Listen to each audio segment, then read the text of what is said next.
based upon our last podcast, we're talking about New Year's and resolutions, and I think we should quell some of the. Quell's a good word. Quell's a good word. That is a good word. Let's end it there. Quell some myths and facts about what people hear people shit in the gym. That's not a sentence, but we're gonna keep it. Right? So, one of the things I usually hear in the gym is that if you're not sweating profusely, you're not putting in the effort. Is that true? No? Yes? You're going to be a doctor? I'm just hosting right now. I know it's not true. I'm trying to build suspense for the audience.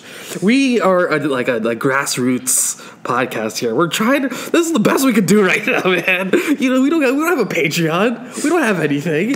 All of this is staying in, so they see the desperation in my life. Anyway, yes. This was actually talked about, and someone made a comment the other day in the gym about the same thing. Like, first off, in our gym, it's not warm in the winter, so it's harder to sweat anyway. That's why I'm kind of sitting like this now. No, sweating is just going to be your body's way of controlling heat. Yeah. So it depends on what you're doing. If you're running outside in the summer, then you're going to sweat a lot.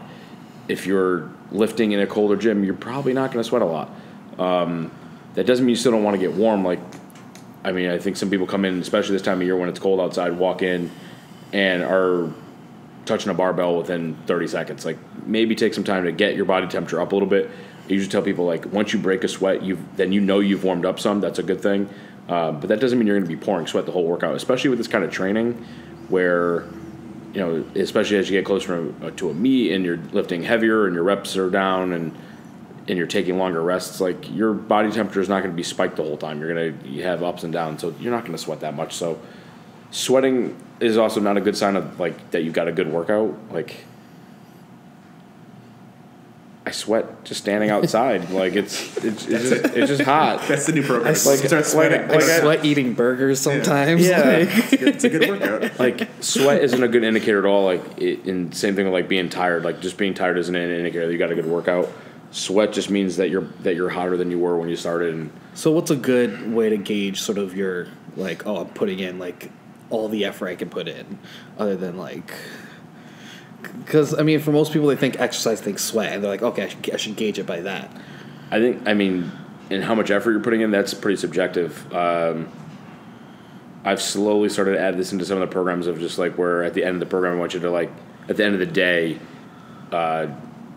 just rate the day. Was it a crappy day? Was it a good day? Was it a great day? And you kind of know if you've put your effort in. Because there's days where you might not put in full effort and you'll still lift pretty well because you're getting stronger, so that's fine. And that's from all the other days that you've put effort in. But if you come in and just kind of half-ass the workout, that or on the other hand, if you come in and absolutely kill the workout, that you did that. But I'm not sure the objective ways might not be as good. Maybe you can say, okay, yeah, I did more volume because you felt good and you pushed a little bit harder, or I lifted more weight, or you did more time on the rowing machine or something like that. But you could still go half-ass and do a lot of work too. So I think it's more of a subjective thing. And I feel like there's probably a lot of other factors that play into it, because you're only working out for 45 minutes to 2 or 3 hours. The rest of your 24 hours, there's a whole bunch of shit going on. So that also plays in the factor of how much effort you're going to have here, how much energy you're going to have here. Right. And some, even for the time thing, though, that can be, if I wrote a training session that should last an hour and 20 minutes and you took 3 hours, maybe you didn't put as much effort into it as if you did it in an hour and 20 minutes. Yeah. So if your rest period, say 2 minutes, and you're taking 7 minutes, you're not getting the same effect. You could be training harder. I think that's probably in this kind of a training, and especially this gym, that's probably the biggest weakness of training. Is that you push each individual set as hard as you can, but then you're resting too long and not getting that cumulative effect that you should be in one individual workout. Yeah. That happens a lot. Yeah, that happens a lot. Well, I was reading an article. And then you won't sweat because you're taking so much rest. well, the article online that I read about these myths and facts that I'm reading right now, it says, one myth is that you working out with friends is a bad idea, and I feel like that's true here. Is that really a myth? That's a myth because they're Someone all like, oh man, you shouldn't work out with friends, and then they're like, oh, that's a myth because friends can motivate you, and that's true. That's don't get me wrong. You'd be like, you should have friends, period. But to make progress, but generally, because we're all pretty tight here, right? And I feel like that, we're all like, oh, we want to talk to everyone. We haven't seen everyone in a day. 13 hours. We need to hang out. I need to update you on my dreams that I had last night. And next thing you know, an hour and 20-minute workout is for 7 hours. Yeah, there's a line. I mean, like you said, your friends can definitely help support you and help motivate you and push you a little bit harder, but right, like you just said, if you're taking 7 minutes in between sets because you're talking too much, then maybe your friends are holding you back there. So cut them off. Just cut them off. No more friendships. I've said this here, train hard until you're done and then hang out. If you want to I'm not kicking anyone out because they're done with their workout. Unless it's closed, then you gotta leave. But yeah, then you gotta leave. But if you've been here for 3.5 hours, you're not done with your workout yet, then there's something wrong. Maybe you're talking too much. We've got a few members that like to come in and they get here and 45 minutes later they haven't even started to work out yet, and it's like, we got to move. We got to move. If you got all the time in the world, that's cool, but get your workout done. Like I said, if you want to hang out and talk to people after, do that. That's fine. Then prevent them from workouts, and then prevent. But it makes your workout better if you're moving. I mean, it definitely having friends around was also very beneficial because I remember a lot of the times, I was having a shitty day, and then the friendly competition of hanging out with someone and oh, I'm going to lift more than you, that just forces it. Yeah. Too. And I mean, you have the new strong class, right? Yeah, strong class. So I feel like how's sort of the group atmosphere there playing too? They all, I think we're talking about everyone kind of rises to the occasion of what we do. So we start with Prowler. Yeah. And I feel like a lot of them would have never thought we would get to as heavy as we were, I think, last Saturday. We started with pushing 2 plates around, and they were getting a good workout, and then we got to, after 5 weeks, we got to pushing 335 around, and it wasn't that hard because I saw everyone else doing it. So the competition and seeing oh shit, that's possible, I can do that, I should push harder. Yeah. That helps for sure. So you should work out with friends, yes. But also don't work out with friends. So. Don't have any close friendships. Keep your enemies close. Consider all your friends as enemies, and you'll anyway. Enough of that, right? Another lift. What's another lift, Ryan? Another myth is about lifting, and that you should be lifting every day if you want to get strong. No, you're only going to be as strong and only be as good as you can recover from. I'm not saying that doesn't mean you can't train every day. I have a couple members. I have one that trains 7 days a week. I have 3 or 4 that train 6 days a week. Primarily, most of our people train 3 or 4. And that's just, I think that comes down to more of what your schedule's like. The people that I coach 6 or 7 days a week, that doesn't mean they're doing 2-hour programs every day. I know day 6 on one of our newer members' programs the other day, I think he blasted through it in 40 minutes. There was no big lifts on it. It was all smaller assistant stuff, stuff that he needed to work on, and some mobility work. And he did I think he did his cardio in the morning before he came in. But he was in and out of here in 40 minutes. Where his day 1 probably took an hour and 30 minutes because he was pushing the safety squat bar pretty heavy. But someone who's here 4 days a week, they're just going to get there. I mean, the total amount of work done for someone here 4 days a week and someone here 7 days a week is not that much different. It's just divided up differently. And if you can only do 3 days a week, then I'm probably going to give you a little bit more on those 3 days. So no, you don't have to train every day. An extreme example, I talk about Bucks all the time. I think his junior year of college, he was here once a week.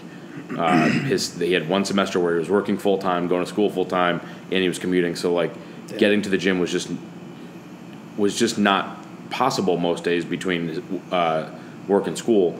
So he basically came in every Friday night and did a powerlifting meet with some back work afterwards. I mean, it was, like day one would be, like day one of the semester was like a lighter squat with a volume bench and a heavy deadlift and then some back work. And then the next week we did like volume squat with a heavy bench and some light deadlift and some back work. And he did that for like 4 months. And it's in no way ideal, but at the end of the training cycle, like he hadn't lost any strength. And I mean, he hadn't upped any of his numbers, but he didn't lose any strength over 4 months from training 1 day a week. You don't need to train every day. 1 day might be also unreasonable, but you're only going to be as good as you recover from. So if you're training 6 or 7 days a week and you're going into your next workout, or even 3-4 workouts on the line, you're still sore and you're not recovering as well, you're not going to get better. You're going to start getting worse slowly until it kind of snowballs into like why you can't understand why you can't do things that you could do 6 weeks ago. Yeah. So it depends. I mean, like I said, you can do it every day, but look at your program. If you're doing 7 aggressive days, then maybe that's too much. With all the clients you have, with all the athletes that you have, is there like an ideal sort of days per week that you've seen be the most effective? Because I mean, at least you've had, obviously we have Buck's an example as 1 day a week. We have people who are 7 days a week. Ideally 3 or 4 days a week. I've done 2-a-days, and then there's other people who've done 2-a-days, and there's some people who just kind of show up once every couple months and like who comes in and show up and then they leave. I think it's just it. I don't know. I think it's going to be ideal for that person. Like I to say to someone like 4 days a week is the ideal training program. I always, like I say, like if a trainer says to you, if they give you a straight answer, then they're probably wrong. It probably should be. They know the exact amount of time per person. It 4 days, 3 hours. It probably needs to be it depends. What's your work schedule like? What kind of a job do you have? If you've got a very demanding physical job, then 4 days a week might be too much. Maybe you only need to do 3 days a week, or maybe do a 4-day training cycle, but you do it over 10 days instead of 7 days, or maybe if you've got a job where you're just sitting at a desk and it's not physically demanding, like you want to get up and move more because you've been sitting all day, so maybe you want to do 5 days.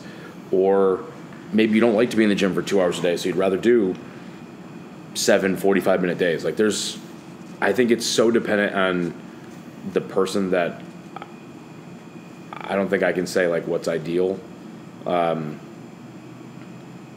If we think about like going, like we always talk about USAPL Raw Nationals, like so going to Raw Nationals this year, like of the people that trained, I think most of the people that were there did 4 days a week, but we had a few that did 5. We had one that our top performer, Stephanie, only did 3 days a week. So I think it depends on the person. Like it's what works for you. What's going to make the person put the most effort into their training is probably the best bet. If that's 3 days, then do that. If it's 7 days, then do that. Like we can figure it out.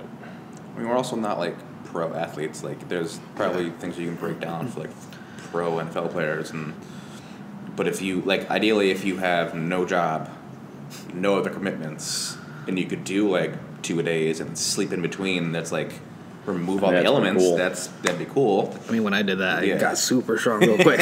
But I mean, like that's why at the Olympic Training Center, that's why they stay there. Yeah. And they probably do 2 days. I don't know their schedule, but and they train a lot. And that's their job. And then they relax and they train and relax. And it's not. It's for most people, especially like in powerlifting, that's not reasonable. Like you've got friends, family, job. Like there's too much going on that like to do 2 days, 7 days a week. Like I said, that might be awesome. Like that'd be terrible. Well, I mean, if that's all you had, if all you had to do. I mean, they're Olympians. So like if all you had to do was come in the morning and like do a heavy squat session and then go home and eat and rest and come back 4 or 5 hours later and do some assistance work, like if that was your entire life, that'd be pretty easy. Well, that's why I said Misha was so strong. It's like in Russia, he's sponsored by the government, and he could actually like just train and eat. But yeah, like I said, so I think it depends on the person. What works for you? Now, another myth is that after they said a week, but any period of time, your muscles atrophy fairly quickly. Accurate. Yes. You know, like, I mean, without getting into like, I guess the physiology of it. Yeah, like I mean, I don't know how much people want to actually hear the physiology or everything, but I think it takes a while. Like, yeah, you're not. I mean, if you don't work out for a week, you're not going to suddenly be small and weak again. Like it's going to take some longer than that. You might, when you take a week off, come back, you might not feel as strong as you were before because you haven't practiced those lifts in a week. So neurologically, you're not as adept at those exercises as you were when you were doing them more often. But yeah, a week off, you're not going to. It's not like you ruined everything. Yeah. I do know, like we always talk about, it seems to take longer to get back into it than it does that you lost everything. So you take 6 weeks off and you feel like you lost everything, and 6 weeks later you're not back to where you want to be. But it takes longer. But no, it's like if you want to take a vacation, that's fine. And if you want to take a vacation and not train, that's also fine. It's okay if you're like. And I'm not trying to put any of our lifters down. We've got some. It happens all the time where it's like, "Hey, I'm going on vacation. Can you write me a workout?" I'm like, "Just do whatever you want." Yeah. Like, I'll send you some stuff. Like, that's fine. But like, honestly, like, vacations are good for you. I don't know. Have fun. Just if you want to work out because that's part of your fun, then awesome. But like, don't overthink it. It's fine. You'll be all right. You're not gonna fall apart in a week. Imagine that was what true, about like maybe 2 weeks? Okay. What about the several months that you've been at school studying? Well, you should just quit at that point. I mean, like, damn. No, like you said, it like we talked a little bit in the last one. Like, start slow and slowly build up, and make sure that you feel good leaving, and it'll come back. And I've never seen anyone that takes some time off and doesn't come back to be as good as they were or get better. Like, it just means you got to get back to it and get consistent again. It's fine. Another myth that people are wondering about is if they should do cardio before or after their workout, like their lifting. I tell everyone to do it after. Okay. If it's going to be in the same session, I mean, so like if you're going to come in, let's say you're coming in for a training session where you're going to lift weights and do cardio, I would tell everyone to lift first. The lifting's not going to have as much of a negative effect on your cardio as doing a full cardio session will on your lifting. So I'd rather see you lift weights first and then do your cardio after that. I think you'll have a better of both worlds. If the sessions are split up, do whatever you want. If you're, like if you wake up in the morning and do your cardio right away and then lift later in the day, that's fine. Or if you lift in the morning and do cardio later in the day, that's fine. I wouldn't worry about it at that point. But if you're doing it in the same session, I would do it afterwards. Does that change with sort of the person's goals? Like, say, if they are just using the lifting as like to get leaner. Okay. Well, I didn't know if I should just be like, no, I don't think so. I mean, even if you're trying to lose weight, you're trying to gain muscle, you're trying to get stronger. I still think the cardio should be done afterwards. There's a lot of physiological reasons, like that it'll be more effective afterwards. And like I said, just something as simple as if you went and did like a high intensity interval session, like on like the Rogue Echo bike for like 20 minutes, and then went to squat. Like, your legs might lock up on you. You're gonna have a hard time squatting. Yeah. But if you squat first and then you finish your workout and then do the Echo bike, like you'll be able to do it. And then what your goals are, you'll tailor the workout to what the goal is. But either way, I still think it's gonna be cardio after. What do you think about plyometrics? First off, like, I don't get the difference between cardio and plyometrics. Like, that's a big jump. Yeah. I mean, they're not even similar. What? Because when I think of plyometrics, I think of like P90X. Oh no. You're thinking of like HIIT classes. Yes. So like true plyometrics should be very explosive, very short, very quick reaction time, with long rest. So you think of like the actual, like where it came from, like the shock training, where you're doing like a depth jump where you step off of an 18-inch box and jump up to a 36-inch box. Like when you hit the floor, it should be as quick of a rebound as possible and jump up, and that's a lot of power, and that requires a lot of energy. You're not doing that for high amounts of reps. Like that might be for something that you're going to do for like sets of 2, because it's going to take a lot out of you. You have to have a very high level of strength base for that.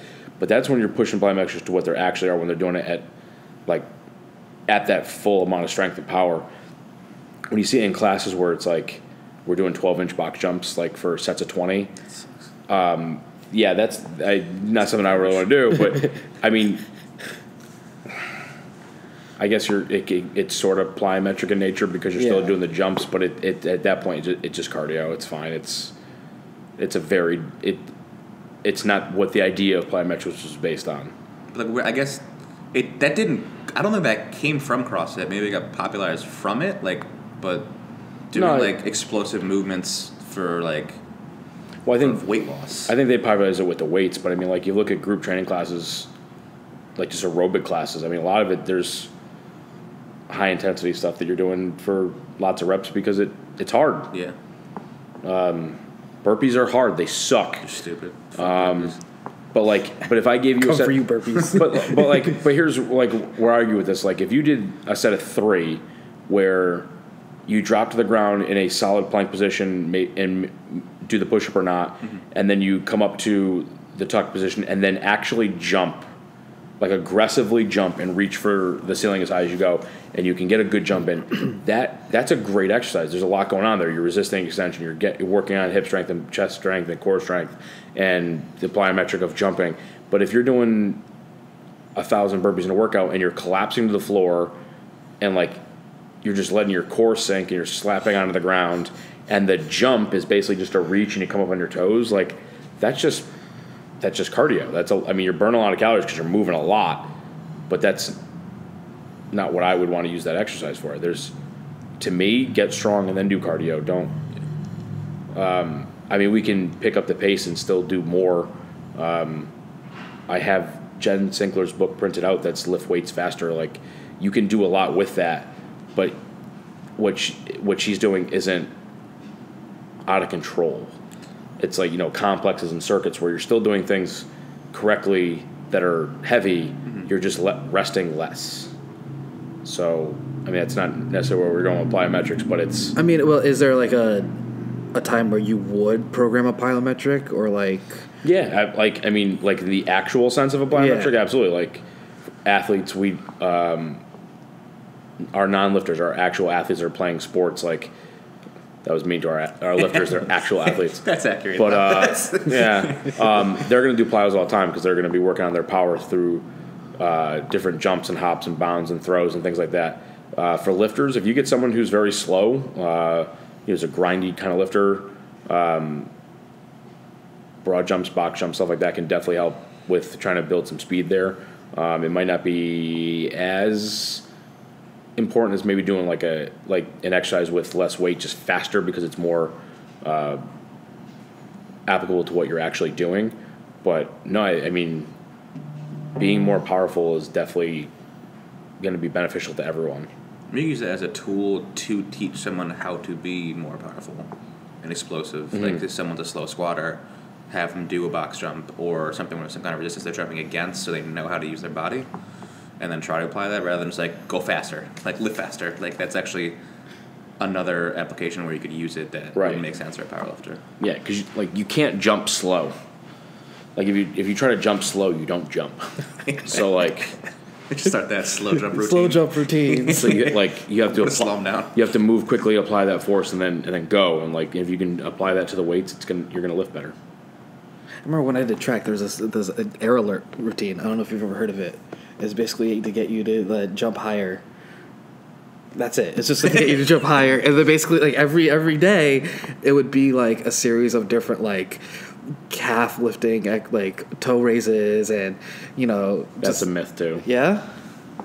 There was a study years ago that was you get more of your vertical jump from your anterior delts than you do from your calves. Oh man! And that's the swing of your arms. If you can more aggressively swing your arms, you will get more in your vertical jump than from your calves. So you're saying if I do shoulder 50s every day, Yes, I'm gonna start dunking on people?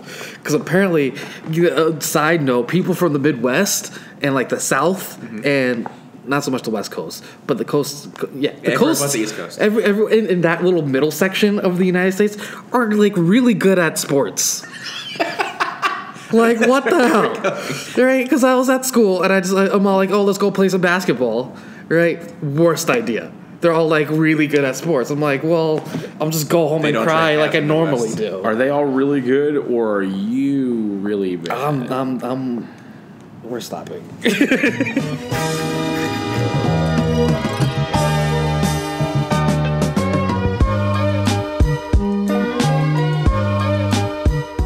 For more information on the gym and online coaching, go to GleasonPerformance.com. Follow the gym on Instagram at Team GPT. And for any questions about the podcast, email Brian at GleasonPerformance.com.